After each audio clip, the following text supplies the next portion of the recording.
Dünya 11 Ekim Kız Çocukları Günü'nü kutlarken Çin rejimi Doğu Türkistan'da yaklaşık yarım milyon Uygur Türk'ü çocuğa asimilasyon uyguluyor.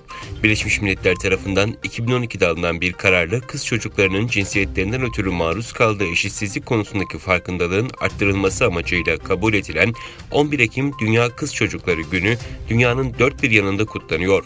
Dünyanın görmezden geldiği Doğu Türkistan'da yaşayan Uygur Türk'ü çocuklar ailelerinden koparılarak zorla alıkonuluyor. Çin rejiminin son yıllarda inşa ettiği kamplarda Uygur Türk'ü çocuklar her türlü taciz, asimilasyon politikasına maruz kalıyor. Ailesinin izni alınmadan Çin'in iç bölgelerine götürülen çocuklar Çinileştiriliyor. İngiltere Ekonomik İstihbarat Servisi Direktörü Jeffrey Fleming, Çin'in artan ekonomik gücü ve teknoloji alanındaki etkinliğinin dünyanın geleceğini belirleyecek bir güvenlik tehdidi olduğunu ileri sürdü. Fleming, Kraliyet Birleşik Hizmetler Enstitüsü adlı düşünce kuruluşu tarafından düzenlenen toplantıda Pekin'in ekonomik ve teknolojik gücünü içeride toplum üzerinde baskı kurmak ve dışarıda etkisini ve kontrolünü artırmak için kullandığını savundu.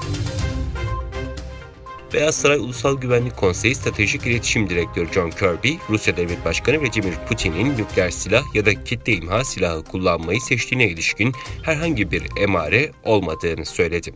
Rusya Devlet Başkanı Putin'in nükleer silah kullanma tehdidi Batı'da tepkiye yol açarken, ABD Başkanı Joe Biden, Rusya lideri Putin'in açıklamalarını Küba füze krizinden bu yana dünyanın karşılaştığı en büyük tehlike diye niteleyerek Putin şaka yapmıyor demişti.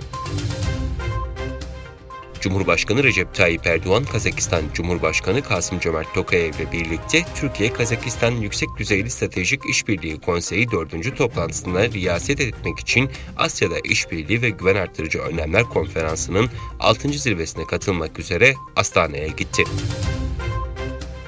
Kırgızistan'da 9 ayda 1631 Rus'un Kırgız vatandaşlığı başvurusunda bulunduğu açıklandı. Dijital Kalkınma Bakanlığı Nüfus Kayıt Dairesi Başkanı Nursultan Sardarbakov düzenlediği basın toplantısında yılın başından bu yana 192.258 Rusya vatandaşının Kırgızistan'a geldiğini bildirdi.